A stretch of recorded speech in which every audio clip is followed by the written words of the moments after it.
أنا عادي ما أحب أتكلم عن شيء ما يخصني في السوشيال ميديا، بس فعلا أبي آراءكم وتكفون من غير أي تجريح. مساء الخير ويعطيكم العافية، وسوري ما أقدر كثير قاعدة أصور، يعني الكاميرا كده أمسك الموبايل ثقيل ويتعب يديني. ف بخصوص اللي حاصل مع الفنانة مريم حسين وزوجها، أنا بس ودي أطلب منهم طلب هم الاثنين، وبالذات مريم حسين أمها. تكفون، أنا هذا كله مو هامني إلا موضوع البنت هذه، البيبي هذه بريئة، هذه ما في يدها شيء، ما في يدها قرار.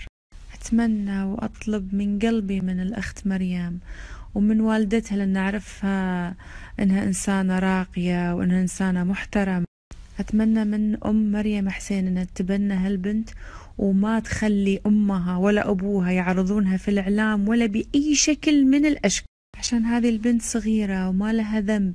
ولو انحفظ شكلها بكرة يآذونها في المدرسة، بكرة يتحطم مستقبلها، فتكفين. يعني شنو هالبنت الغلبانة تكبر بكرة تعرف ان ابوها قال كذا، ولا شلك انها تسوى في امها. انا بصراحة متعاطفة مع مريم جدا، حتى لو كان في خطأ ولا كان شيء بالآخر، أنت مرتبط في إنسانة عارف شخصيتها، معقولة تطلع تفضحها في الميديا بهالطريقة؟ وين رجولتك يا أخي؟ وين رجولتك؟ وين ذكورتك؟ وين شهامتك؟ وين غيرتك؟ وين عروبيتك؟ وين إسلامك؟ وين دينك؟ إنك تطلع تسيء لأم بنتك بهالطريقة. وأطلب من الناس رحمة في أنفسكم، كل إنسان معرض لموقف في يوم من الأيام إنه يتعرض للشماتة، أو لا سامح الله كل إنسان يتعرض ممكن حتى للفضيحة، سواء قاصد أو مو قاصد.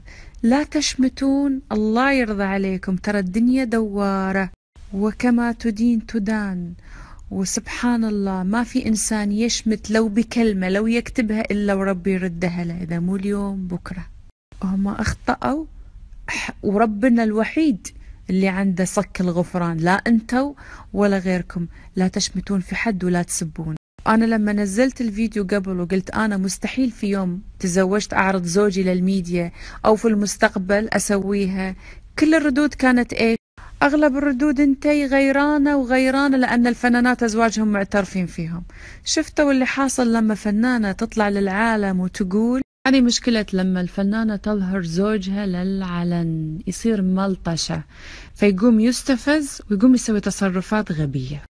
هذه هي مريم فارس، مخبية زوجها ليش؟ مع انها مرة مسيحية ومتحذرة ولبنانية، بس من الألسنة القذرة ومن التوترات معناها ان زوج مريم فارس مو راضي يعترف فيها، والله لأنه شايفها عار، لا، لأنه هو ذكي ومحترم وهي ذكية ومحترمة. وأنا أحب أقول لك يا اسمه هو فيصل ما أدري وش اسمك، أنت في المجتمع الخليجي والعربي كالآتي: دامك مترزز في كاميرا مرتك وفي السوشيال ميديا، أنت أول شيء زوج الفنانة مهما طلعت، ولا يغرك ولا يغر أي شنب. مجتمعنا يعتبر زوج الفنانة، مجتمع العالم العربي ككل يعتبر زوج الفنانة بك اللي منك قال أجيبها لك من الآخر، دام أنك تحمل جنسية خليجية وتصور زوجتك بدون عباية وما هي ساترة، فأنت حنا نسميك في الخليج ديوث.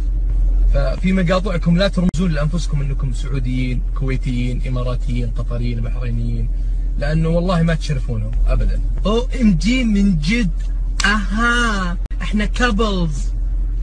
وهذا الفيديو السابق لشخص ما أعرفه من هو، بس مشهور هو في السوشيال ميديا.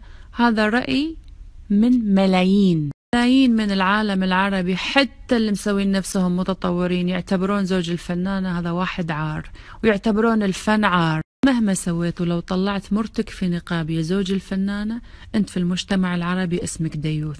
فعلى شنو مضايقين نفسكم والله، وعادات وتقاليد؟